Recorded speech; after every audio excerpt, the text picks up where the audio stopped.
Guys, how you going? Hope you're all doing very well. This afternoon I have yet another movie review for you all. This movie is a romantic thriller from France, French language, English subs, released in the year 2002, directed by Laetitia Colombani, and this film is called He Loves Me, He Loves Me Not. So He Loves Me, He Loves Me Not is about a beautiful young woman. She's absolutely head over heels in love with a married cardiologist, but the feeling is not quite mutual. So we're led to believe that something actually happened in the past, but it no longer exists. And so she's really devastated by this. She continuously sends him flowers, love letters, gifts, but he continues to ignore it. And so she feels rejected, and so she's going to come up with a plan to get back at him, and that plan may have quite grave consequences. And so what happens at that point on is something you're going to have to find out for yourself, because that's as far as I'm going with my synopsis. Now my thoughts on He Loves Me, He Loves Me Not.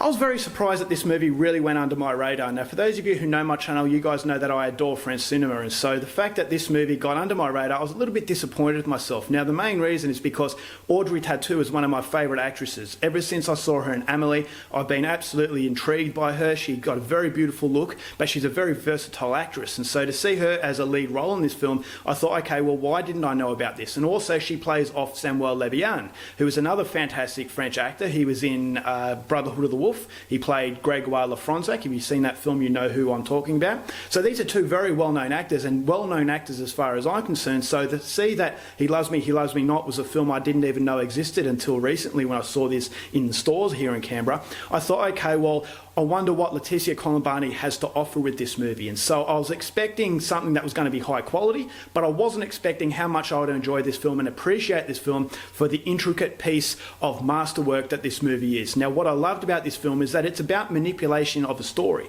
Is that, okay, I believe one side of the story, but without hearing another side of the story, you might not be getting the full picture. And what this movie does so brilliantly is that it brings two sides of the story together to actually make an overall picture. And all of a sudden, your allegiances to characters have changed. And so I thought that was the most intriguing aspect of this thriller, and the reason why it gets under your skin without even trying is that the allegiances that you had of this character, you have a safety net, and that safety barrier allows you to hide behind this character. But when all of a sudden the tables have turned because you've heard the other side of the story, you don't know where to go. You're out in the open, you're vulnerable, and you're vulnerable as a viewer because of the fact the director has a very strong plan to actually give you that insight that in society we don't necessarily hear two sides of the story. We hear someone that we trust say something and we believe it as gospel, is that they're telling the truth no matter what and the other person is guilty. But when you hear the other side of a story, all of a sudden it paints that person that you once felt as a safety barrier in a way where you feel as though, okay, can I really trust them? And that fact that you can't really trust characters in this movie creates a lot of suspense in a very noir feel way.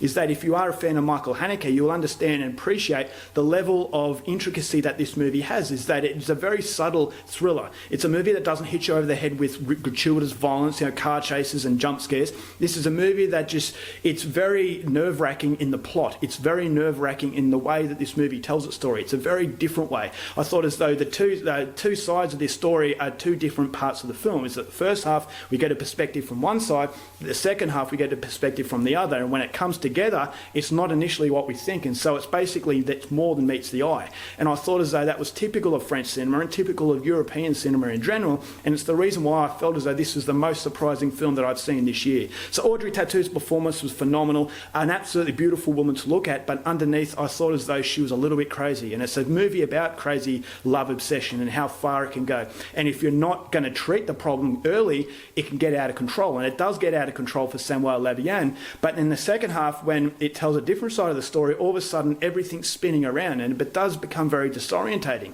And I thought the false facade of everything is bright and happy on the outside was another indication of how people get away with the things that happen in this movie. Is that on the outside, for example, Audrey Tautou's character, beautiful to look at. She looked very timid, very shy, very harmless, but underneath, the psychology is where the movie is telling its story. The psychology is very dark, and that darkness is hiding underneath all this beauty that the film has. It had a cinematography very reminiscent of Amélie.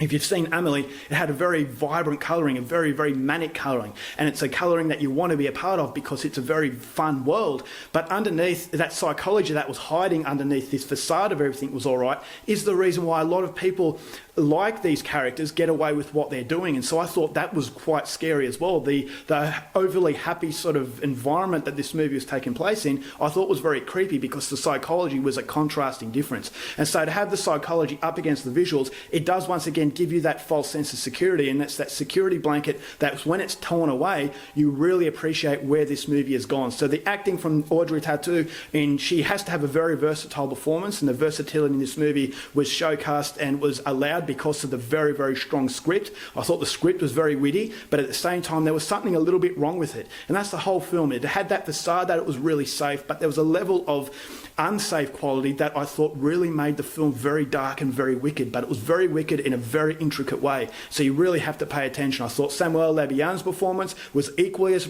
impressive, and they wouldn't be able to demonstrate how good they are as actors if it wasn't for the script and wasn't for the way that this movie is directed. So if you like your romantic thrillers, this is definitely a fantastic film. It's a movie about obsession and how far a problem can go if it's not dealt with very quickly, but it's more a case of manipulation of a story. You hear one side of the story and that's enough, but then all of a sudden you could be fooled, and you could be allowing someone who is guilty to get off scot-free because we've heard one side. But when you hear two sides of the story, all of a sudden it complicates it and it paints a very different picture. And at the end of this film, we get that grand picture and we realise that we've been played along with all this time. So I thought it was a phenomenal experience. It's an experience that I thought was a pressure cooker. The more it goes along, the more tense it gets, and it just explodes in a very rewarding way. It doesn't need violence. There's very mild violence. And so if you're after gore, look away. If you're after nudity, look away. This is a romantic film, but it's more a case of the consequences of obsession and how we deal with each other, and as I said, the manipulation of a story that really brings it to the forefront. So if it sounds like the kind of thing, highly recommended. I'm going to give He Loves Me, He Loves Me Not 4.5 stars. Alright guys, that's it for my review. Hope you enjoyed it. Till next time, keep watching movies and I'll see you there. Bye.